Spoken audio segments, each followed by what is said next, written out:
घमंडी का सिर नीचा, ये कहावत हम सभी ने सुन रखी है और न जाने कितनी बार जब जब भी इंसान को घमंड हुआ है, उसने प्रकृति को तुच्छ समझा है, उसको मात देने की कोशिश की है, तब तब प्रकृति ने उसके घमंड को चकनाचूर भी किया है।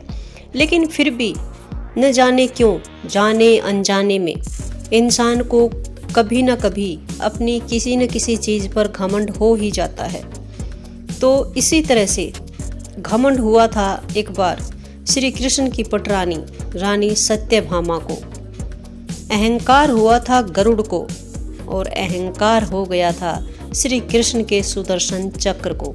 तो कैसे श्री कृष्ण जी ने इन तीनों के अहंकार को तोड़ा, आइए जानते हैं।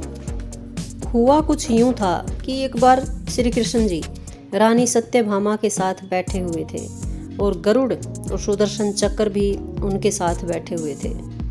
तो रानी ने पूछा श्री कृष्ण से कि प्रभु, आपने त्रेता युग में राम के रूप में अवतार लिया था और सीता आपकी पत्नी थी, तो मुझे ये बताइए कि क्या सीता मुझसे भी ज़्यादा सुंदर थी, मुझसे भी अधिक रूपवान थी?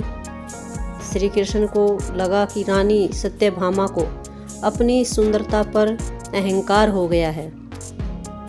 तो श्री कृष्ण जी कुछ बोलते उससे पहले ही गरुड़ बोल उठा कि भगवान, मुझे ये बताइए कि इस संसार में क्या मुझसे भी ज़्यादा कोई तेज गति से उड़ सकता है? मुझसे ज़्यादा गति है किसी की इस संसार में? और साथ में ही इतना सुनते ही सुदर्शन चक्र का भी अहंकार जाग उठा। वो भी बोला कि भगवान, क्या मुझसे भी शक्तिशाली इस संसार में कोई है?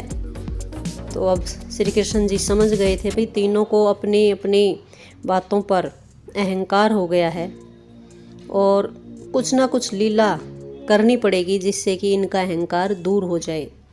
तो श्री कृष्ण जी ने गरुड़ से कहा कि गरुड़, तुम जाओ हनुमान जी के पास और हनुमान जी से कहना कि भगवान राम ने द्वापर में उन्हें याद किया है, वे माता सीता के साथ तुम्हारी प्रतीक्षा कर रहे हैं। इतने में श्री कृष्ण ने श्री राम का रूप धारण कर लिया था और सत्यभामा से कहा कि सत्यभामा, तुम भी देवी सीता की तरह से तैयार हो जाओ।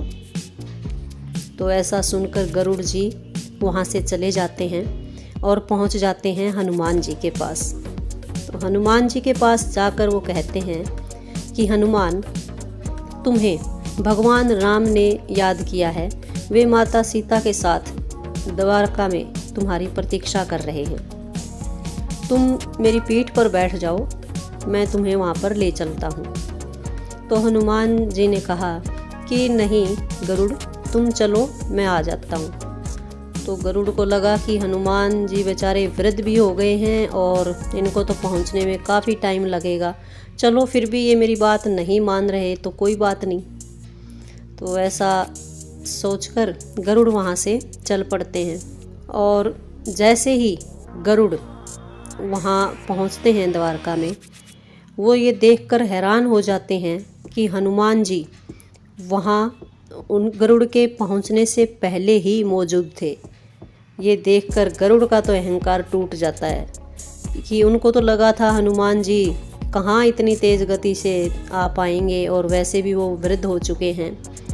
तो जब वो देखते हैं कि हनुमान जी पहले से ही वहाँ विराजमान हैं तो गरुड़ का अहंकार चकनाचूर हो जाता है। तो फिर जो श्री कृष्ण जी थे भगवान राम के रूप में, वो हनुमान जी से पूछते हैं कि हे पवन पुत्र, तुम्हें किसी ने रोका नहीं, तुम यहाँ कैसे प्रवेश पा गए?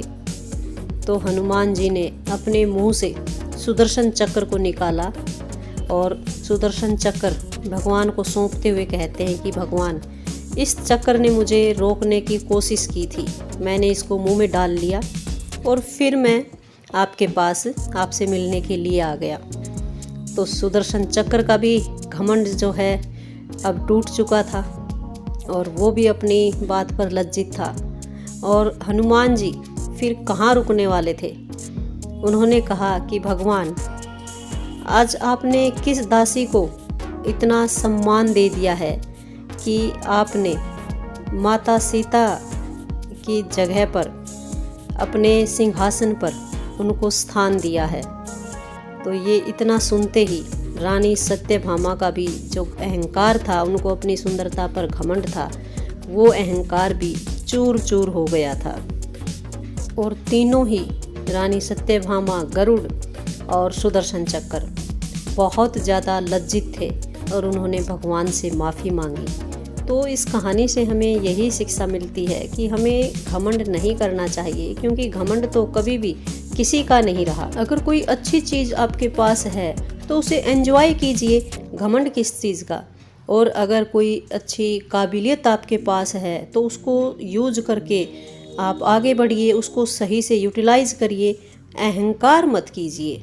देखिए, हर कोई महान भी नहीं होता और हर कोई बेकार भी नहीं होता। हर किसी की अपनी अपनी इम्पोर्टेंस है। तो आप सभी को इम्पोर्टेंस दीजिए, सम्मान दीजिए और किसी को भी छोटा मत समझें। अगर कोई विशेष गुण आप में है तो ये बहुत अच्छी बात है, उसका अच्छे से सदुपयोग करें। खुश रहें और मस्त रहें। धन्यवाद।